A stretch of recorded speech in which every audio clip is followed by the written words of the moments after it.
नमस्कार दोस्तों, स्वागत है आप सभी का नीलम डेली स्टोरी के एक और मजेदार और शिक्षाप्रद कहानी में।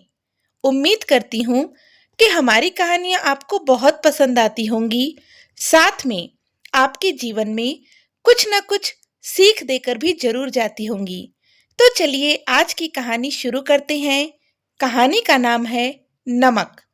बहू, आज किसी भी सब्जी या दाल में नमक मत डालना।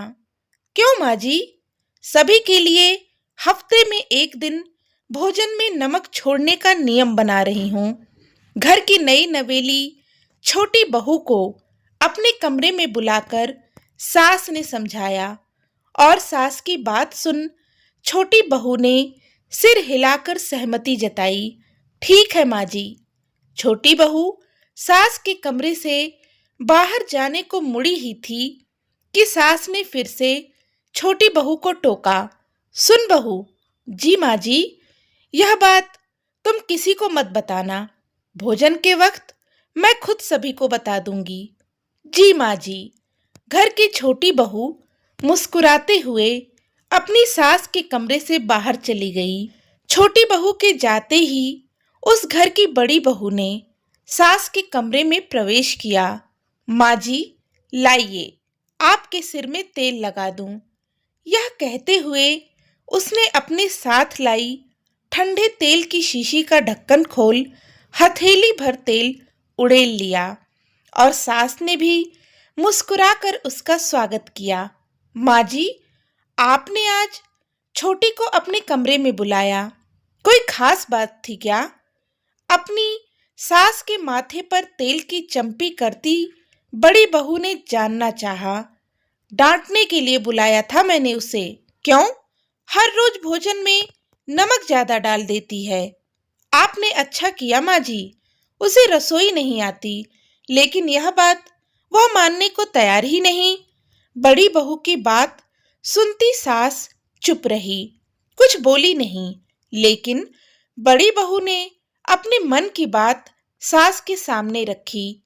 माँ जी, आप कहें तो मैं फिर से रसोई संभाल लूं और उसे साफ सफाई जैसे बाहर के काम जो आजकल मैं करती हूँ आप उसे दे दीजिए। नहीं, अभी नहीं, आज भर देख लेती हूँ। सास ने मुस्कुराते हुए बड़ी बहू को आश्वासन दिया और सास की बात सुन बड़ी बहू ठंडे तेल की शीशी ले वापस सास के कमरे से बाहर चली गई। इधर भोजन का वक्त होते ही छोटी बहू ने सभी के लिए भोजन की थाली सजा दी। भोजन का पहला निवाला मुंह में डालते ही सास मुस्कुराई। आज भोजन बहुत स्वादिष्ट बना है। वहीं रसोई के दरवाजे के पर्दे की ओट में खड़ी छोटी बहू को आश्चर्य हुआ, क्योंकि उसकी सास के साथ साथ घर के सभी सदस्य भी बड़े मन से बिना नमक की शिकायत किए स्वाद लेकर भोजन कर रहे थे।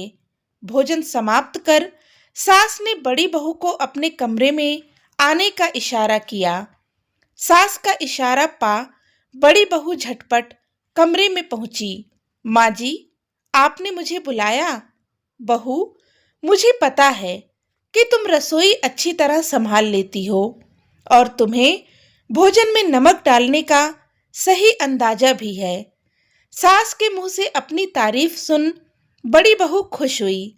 जी माँ जी, लेकिन बने बनाए भोजन में दोबारा नमक मिला देने से स्वाद बिगड़ जाता है। शायद इस बात का अंदाजा तुम्हें नहीं है। अपनी सास की बात सुन बड़ी बहू चौंक गई, कुछ बोल न सकी, लेकिन सास ने अपनी बात पूरी की। मैंने छोटी बहू को अपने कमरे में बुलाकर आज की रसोई में नमक डालने से मना किया था, लेकिन फिर भी भोजन में नमक की मात्रा बिल्कुल सही थी। यह सुनते ही बड़ी बहू के पैरों तले जमीन खिसक गई। वह सास के पैरों में गिर पड़ी। माँ जी, मुझे माफ कर दीजिए। सास ने उसे प्यार से अपनी बाहों में थाम कर उठाया। बहू, तुमने अपनी गलती मानी, यही बड़ी बात है। लेकिन फिर भी मैं आज से घर के कामों के बंटवारे में एक संशोधन कर रही हूँ।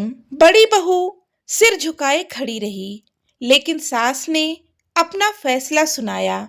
आज से तुम घर की साफ सफाई के साथ साथ रसोई में जाकर भोजन बनाने में छोटी बहू को मदद भी किया करोगी, ताकि वह तुम्हारी तरह नमक का सही अंदाजा सीख ले। सास की बातों में स्वीकृति भाव से सिर हिला आत्मग्लानि से भरी अपनी सास के कमरे से बाहर निकली बड़ी बहू ने रसोई में जाकर अपनी देवरानी को गले लगाया। मुझे माफ कर दो छोटी। भीतर के कमरे में सास जेठानी के बीच हुई बातचीत से अनभिज्ञ छोटी बहू अपनी जेठानी का यह रूप देख हैरान, किंतु अपनी जेठानी का आत्मिक स्नेह पाकर भाव विभोर हो गई। तो दोस्तों, छोटी छोटी बातों से ही परिवार में खुशियां आती हैं। ईर्ष्या, जलन या घमंड, इस तरह के भाव हमेशा घर को तोड़ते हैं। उम्मीद करती हूँ कि आज की यह कहानी आपको जरूर पसंद आई होगी। कहानी अच्छी लगी हो तो प्लीज इसे लाइक करें, शेयर करें और चैनल को सब्सक्राइब करना ना भूलें। धन्यवाद।